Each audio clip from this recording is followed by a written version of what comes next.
Hindi ako ang ina! Kapatid lang ako! Mas pinainit Wala siyang kwenta ka ba? at mas pag-uusapan. Nahuli ko ang boyfriend ko at ang ate ko sa kwarto. Mga sikretong dito mo lang mapapakinggan. Top Secrets. Top Secrets. Top Secrets. Top Secrets. Hi, Kabisyo. Welcome again to the program Top Secrets. Kapiling pa rin si DJ Raketera. At meron nga po tayong bagong caller on the line. Hello! Hello po. Good evening. Good evening sa'yo. Yes po. Ayan, pwede palakasan ng onti yung boses. Tutok ka naman dun sa mic mo. Tsaka, Ay, kung pwede, tanggalin mo na lang yung monitor ko dyan. Kung naka-online ka, Wala po. naka-radyo ka. Ayan, okay. Sige. Ayan, Anong si DJ pangalan Rocky. natin? You can call me Red. Red. Ilang taong ka na? 30. 30 years old si Red. Yes, Regina. Tagasan ka? Taga Cavite. Taga Cavite. Okay, sige. Red, 30 years old from Cavite. Ano ang top secret mo?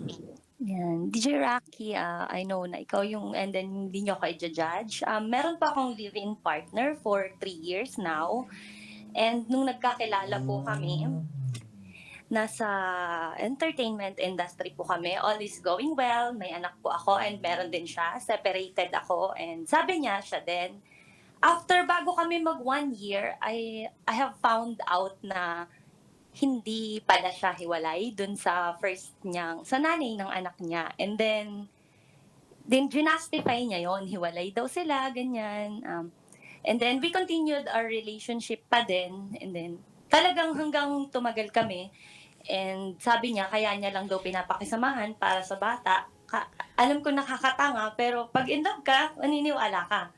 And after eto, tumagal na rin kami ng ganito. And hindi talaga sila hiwalay. Which is nakipagsabuatan lang sa kanya yung babae. Kasi nga nasa entertainment kami. Akala nung girl, wala lang. Tapos, ang gulo ng story ko, hindi ko masyadong maano. Paano wait lang, paano nakipagsabuatan sa kanya yung girl? So, yung asawa niya o yung nanay? Nag-exist ako. Na nag-live-in din kami. And then, pag umuwi, yung girl, dun siya nakatira sa bahay ng boyfriend ko. With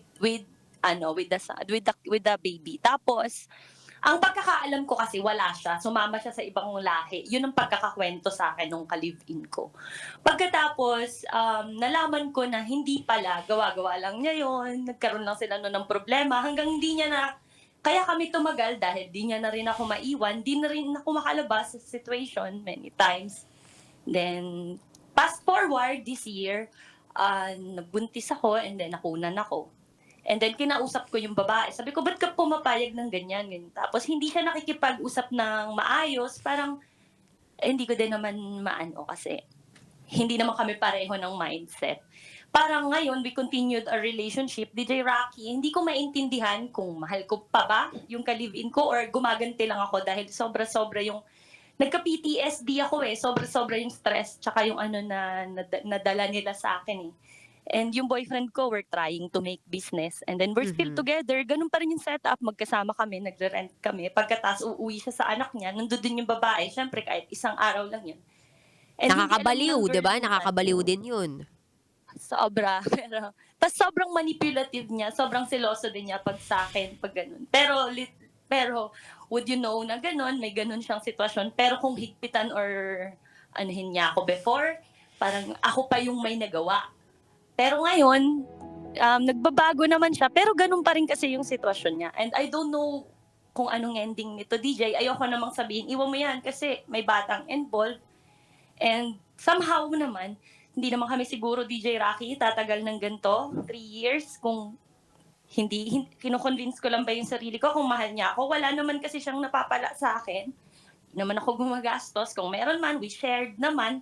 And confused na lang rin ako minsan, DJ Rocky, kasi love pa ba to? Or dahil dun sa mga pinagdaanan ko, sobra kasi kung i-detail, muntik na kami dumating sa point na kakasuhan ko na siya ng psychological abuse, gano'n. Or tsaka nananakit siya before. Ngayon talaga, Ngayon, hindi na siya nananakit ng physical.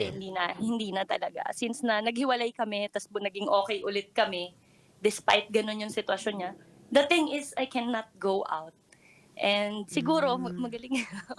Magaling siya? Magaling sumayaw. Napakagaling namang kumaldag niyan. Pero yung PTSD mo ba, was it diagnosed by a professional? Diagnosed. Kasi, yes, DJ Rocky. Kasi gagamitin ko sana to against him. And then, habang pinoproseso ko yung kaso, why na kailangan dumating sa ganito? And then, hanggang naging okay kami. And then, ngayon, okay, magkasama kami. Kaya lang, ayun nga, same pa din situation. Hindi niya naman, naiintindihan ko naman na hindi niya po pwedeng iiwan yun. Kasi, may anak yun may anak siya doon. Ay, maliit pa yun. At ang matindi nun, alam na nung nanay nung bata, 'di ba? Kumbaga, sa ngayon, since nalaman mo na nga lahat, at alam din dun sa kabilang side, so parang yung dating ngayon ng kinakasama mo, ng live-in partner mo, wala na siya natatapakang tao kasi parehas naman alam nyo na may ganyang existence, 'di ba? Or kilala nyo naman yung isa't isa eh. It's a matter of choice dun sa part niya eh. Pero ang tanong ko sa'yo, anong plano mo? Hindi ko din alam, DJ Rocky. Alam mo, minsan, ang nasa utak ko talaga, lagi kong pinagdadasal kay Lord na sana dumating yung panahon na mawala na lang yung feelings ko dito. Ang tagal na. It's been 3 years, kaya ko siyang tiisin. Kasi ako lagi nagdadala. I mean, paano ba nagdadala? Yung asikaso mo sa kanya, tapos yung decision making, he always seek for your advice bago siya magde-decide, lalo na sa career path. Parang siguro kaya na rin kami dumating sa gantong stage ng relationship is parang naging mother figure na din ako sa kanya, which is I enjoyed naman kasi he appreciates me naman. Kaya lang pala sa ngayon, DJ Rocky, kasi nung nagbuntis ako last month, nakunan lang ako nung May. Ang pagkakaalam ng babae, wala na kaming communication, hindi na kami okay. Tapos, ang pagkakaalam niya, nag-uusap na lang kami paminsan. Tapos, hindi alam ng girl na nakunan ako. Ang pagkakaalam niya, buntis ako hanggang ngayon. And then, parang ginagawa ko to kasi parang gusto kong ibalik sa kanya. Anong pakiramdam ng ikaw naman ngayon yung walang alam. Kaya confused ako, DJ Rocky, kung love pa ba to? Kasi minsan naman, I enjoy the company pa naman ng partner ko. Masaya Sinong hindi nakakaalam na nalaglag yung bata sa sinapuro? Hindi niya alam. Sinong hindi nakakaalam? Nung babae. Akala niya buntis pa rin ako. Kaya siya pumapayag na, halimbawa, alam niya na nag-uusap kami, na okay pa rin kami. Hindi niya alam na nakatira ako sa apartment. Ang akala lang niya, nagkikita-kita lang kami. Parang ganun. Tapos parang you deserve it. Tapos lahat ng friends namin, lahat ng mga ka-work niya, ako yung kilala. Siya kapag magko-comment siya sa Facebook, lahat ng social media, dinidelete nung boyfriend ko para lang hindi siya mag-exist, hindi siya friends or follow sa social media. And okay lang sa kanya yun, DJ Rocky. Okay lang din sa kanya na knowing na ako yung kilala ng lahat, ako yung nasa social media, ako yung kilala dito sa work, hindi siya makalapit dito sa workplace ng boyfriend ko kahit gusto niyang pumunta. Okay, sige. Alam mo, sobrang na-amaze ako dito sa top secret mo Pero, puputulin muna natin to, tayo magbabalik, magka-commercial muna tayo. This is Top Secrets. Kailangan pa bang i-memorize yan? Love Radio. Basic!